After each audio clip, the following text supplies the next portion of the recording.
Jika Anda adalah YouTuber pemula, saya juga YouTuber pemula, mari kita sama-sama sharing hal-hal yang bisa meningkatkan produktivitas kita dalam membuat video. Bagi saya ada 5 hal penting bagi YouTuber pemula yang bisa kita sharingkan sama-sama. Mari kita simak satu persatu. Yang pertama adalah persiapan. Persiapan itu sangat-sangat penting, dan bagi saya persiapan itu berupa skrip. Kenapa demikian? Karena saya menilainya gampang. YouTube ini kan sebagai pengganti televisi, dan dalam dunia pertelevisian, seorang produser mau memproduksi sebuah acara itu mempersiapkan skripnya, adegannya, apa yang mau ditunjukkan atau di-shoot itu diatur sedemikian rupa. Sehingga dalam YouTube sendiri saya mengakui bahwa itu juga perlu untuk dilakukan. Jadi semuanya itu disengaja, semuanya itu by design, semuanya itu dipersiapkan dengan sebaik-baiknya. Tidak bisa hanya sekedar flow by wind, misalkan kita ngalir saja, nggak bisa. Paling tidak ada persiapan-persiapan materi-materi yang akan dibahas dari satu titik ke titik yang lain, dan itu fungsinya skrip sangat-sangat penting sekali di situ. Karena YouTube adalah seni pertunjukan, maka saya akan banyak menghabiskan waktu untuk yang pertama adalah skrip. Saya akan menulis skrip berserta judulnya, saya akan menyusun kerangka apa yang mau saya sampaikan, sehingga nanti ketika shoot ataupun ketika ngambil video seperti ini nggak bingung. Yang kedua tentu saja menulis skrip. Seringkali juga saya sertai dengan browse ya kecil-kecilan di Google, saya research kecil-kecilan begitu, apakah informasi yang saya terima ini benar atau tidak. Kemudian saya juga mencari judul yang tepat tentang sebuah video yang saya bikin, dan saya kadang juga mengganti judulnya setelah saya upload supaya apa? Supaya bisa lebih diterima lagi dan bisa layak untuk ditonton lagi. Persiapan ini sangatlah penting. Dengan mempersiapkan sebanyak-banyaknya berarti kita akan menguasai materi yang mau disampaikan. Kalau bisa menguasai berarti ya kita akan semakin mudah untuk mengutarakan sesuatu ketika syuting seperti ini. Hal yang kedua juga yang sangat penting sekali bagi seorang pemula adalah membuat skrip dengan baik. Ada sebuah cerita, ada seorang YouTuber itu membuat video dalam 5 bulan itu mendapatkan 300.000 subscriber. Bagi pemula seperti saya ini, wow, ini kok bisa ya? Rahasianya apa sih kok bisa seperti itu? Ternyata kunci rahasianya itu adalah persiapan di skripnya. Skrip itu paling tidak harus punya 3 komponen. Yang pertama adalah hook, yaitu iming-iming umpan di depan, sehingga dalam 15 detik pertama itu orang langsung to the point. Oh, yang dimasukkan dalam video ini adalah ini, begitu.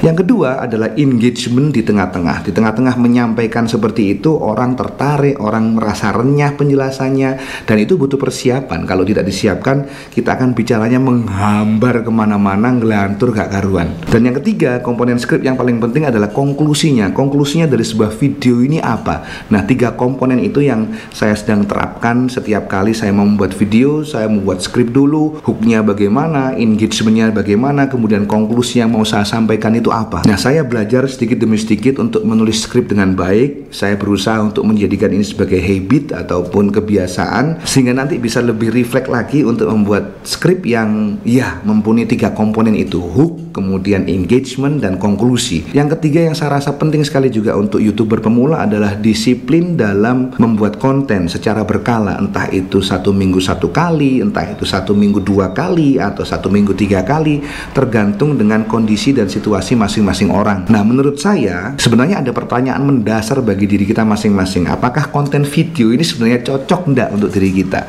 Karena konten digital tidak hanya berbentuk video, ada juga tulisan misalkan, ada juga desain grafis misalkan. Kalau Anda lebih enjoy menulis, silakan menulis saja, kemudian membuat YouTube ini sebagai sambilan. Kalau Anda suka mendesain grafis misalkan, ya mendesain grafis ini sebagai utama dan membuat video itu sebagai sambilan. Kadangkala ada orang yang menulis dengan renyah, enak, tetapi grogi untuk di depan kamera karena tidak terbiasa misalkan. Ada pertanyaan menarik itu ya bagi saya ini. J.K. Rowling itu apakah seorang YouTuber? Saya kira bukan. Apakah Jeff Bezos juga seorang YouTuber? Bukan.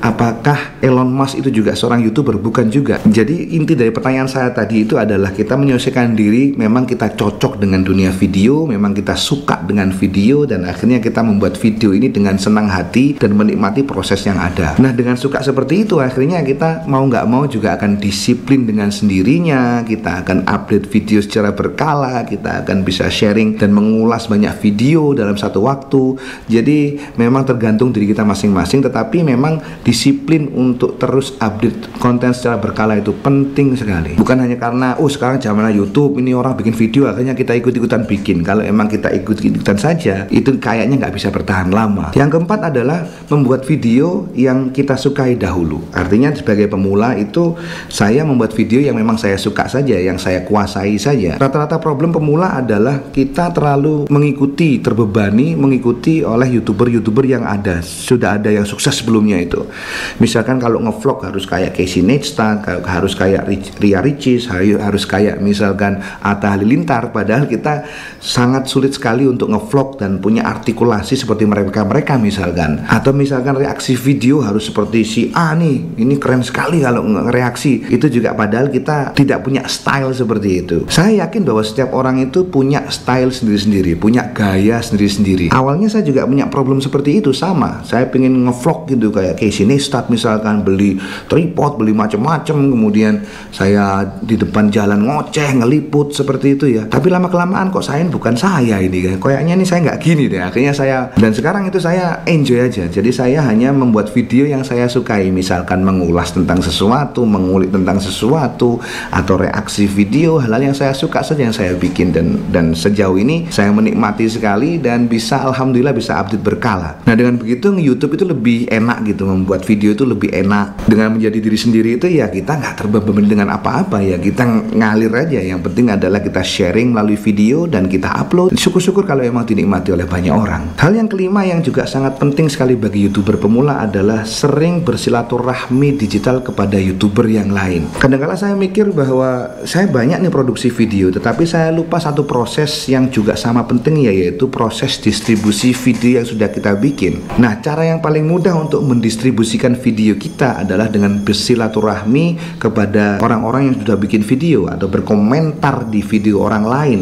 Kita mengenalkan diri ke orang lain, bukan dengan menaruh link, bukan, tetapi kita ikutan join the conversation. Kita join the conversation dalam video yang sudah diupload oleh YouTuber yang lain. Kita eksis di situ, kita aktif di video orang lain, di komentar misalkan. Karena YouTube ini adalah besar karena komunitas, karena orang-orang yang care terhadap YouTube itu sendiri, orang-orang yang saling sharing, orang-orang yang kemudian berinteraksi satu sama lain. Seperti lumrahnya media sosial itu meskipun banyak tantangannya, ada robot di situ, ada fake account di situ, tetapi ada juga orang-orang yang memang orang murni di situ yang difasilitasi secara digital untuk berinteraksi dengan sesama, berinteraksi satu sama lain. Nah, disitulah kemudian kita bisa dikenal oleh orang. Ini orang siapa sih, komentarnya bagus. Ini orang siapa sih kok sering aktif sekali. Akhirnya kita bisa berinteraksi satu sama lain, dan itu memperbesar kesempatan orang untuk mengunjungi profil kita, untuk melihat karya-karya kita juga. Nah, itu tadi 5 hal penting yang saya kira sebagai pemula juga saya juga menyampaikan dan diskusi bersama Anda yang juga pemula yang mungkin kemungkinan juga nonton video ini. Yang pertama adalah persiapan dengan membuat skrip. Yang kedua adalah kita belajar membuat skrip yang baik, yang memenuhi kriteria, yaitu hook di 15 detik pertama, kemudian ada engagement yang menarik, kemudian juga konklusi. Yang ketiga, kita disiplin untuk upload konten secara berkala. Yang keempat yang tak kalah pentingnya adalah kita itu membuat video hal-hal yang kita sukai saja terlebih dahulu. Kemudian yang kelima, kita memperbesar frekuensi silaturahmi dengan YouTuber yang lain, dengan konten-konten kreator yang lain. Oke, itu saja yang bisa saya sampaikan pada sore hari ini. Semoga saja berkenan di hati Anda sekalian. Kalau ada tambahan komentar silahkan, kalau ada tambahan masukan silahkan, dan kita akan jumpa lagi di video-video yang lain. Bye-bye.